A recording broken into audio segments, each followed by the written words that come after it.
L'auteur de ce livre est John Bunyan.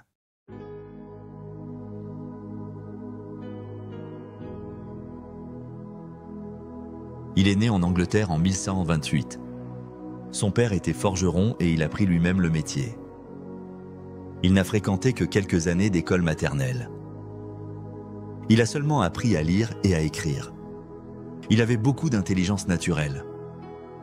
Mais il n'a pas eu l'occasion d'apprendre beaucoup. Bien qu'il sache lire et écrire, ses écrits contenaient des erreurs. En tant que jeune homme, John péchait souvent. Il le faisait avec le cœur lourd, sachant que Dieu le tiendrait responsable. Un jour, il les entendit enseigner sur le péché de tuer le sabbat. Il entendit la voix de Dieu dans son cœur lui demander « À quoi préféreriez-vous renoncer ? Abandonnez vos péchés et allez au paradis, ou gardez-les et allez en enfer. » Il avait très peur et il désespéra. Il pensait qu'il ne pouvait plus être sauvé. Le lendemain, il rencontra 3 femmes sauvées. Elles parlaient de Dieu à la porte de leur maison. Il fut étonné par leur paix et leur témoignage. Elles parlaient du pardon des péchés et du salut par le Seigneur Jésus. Il sut que ces femmes avaient vraiment vu Jésus. Cependant, il n'a pas été sauvé immédiatement. Il rencontre Apollon et Bouyébé à plusieurs reprises. À un moment donné, il ressemblait à l'homme dans la cabane de l'interprète. Mais finalement, il atteint la croix. Le fardeau est enlevé de son dos et il est sauvé. Il commença à prêcher l'évangile partout. Dieu l'utilise. Puis, en 1160, un nouveau roi fut installé. Il ne permit pas à ceux qui n'avaient pas été ordonnés pasteurs de prêcher l'évangile. Jean fut accusé, jugé et sommé de cesser de prêcher l'évangile. Lorsqu'il a refusé, ils l'ont immédiatement jeté en prison. Il a vécu 12 ans. Être en prison lui a donné une bonne occasion de lire le livre de Dieu.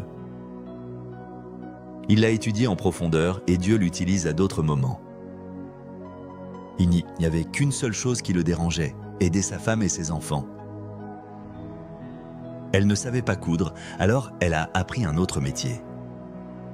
Elle a commencé à tisser de petits objets et à filer du fil. Elle achetait des articles avec de l'argent et les envoyait à la maison. Il n'a pas beaucoup écrit pendant cette période. Ils l'ont finalement libéré et il a prêché l'évangile. Il a servi Dieu avec passion. En 1176, il est à nouveau emprisonné pour quelques mois. C'est durant cette période qu'il a écrit son livre. Le livre est sorti en 1178 et a été très apprécié. Il s'est répandu dans tout le pays, surtout dans les maisons des pauvres. Il est apprécié des enfants et des adultes. Il a été traduit dans plus de 120 langues. Au début, les nobles méprisaient ce livre. Ils disaient qu'il n'y avait pas de forgeron pour écrire un livre. Peu à peu, cela a commencé à se savoir parmi eux. Jean était mort depuis longtemps. Ils l'ont lu et ont été étonnés. Ils pensent que c'est vraiment cool. Ils se demandent comment une personne pauvre a pu écrire cela. C'est un mystère pour eux. Ce qui a fait son succès était une chose. Il connaissait le livre de Dieu d'une manière étonnante. On dirait qu'il a tout mémorisé. En vérité, la crainte de l'Éternel est le commencement de la sagesse. Ce livre est rempli de paroles de Dieu en séquence. C'est trop pour eux. En lisant ce livre, rappelons-nous qu'il s'agit du témoignage de John Bunyan.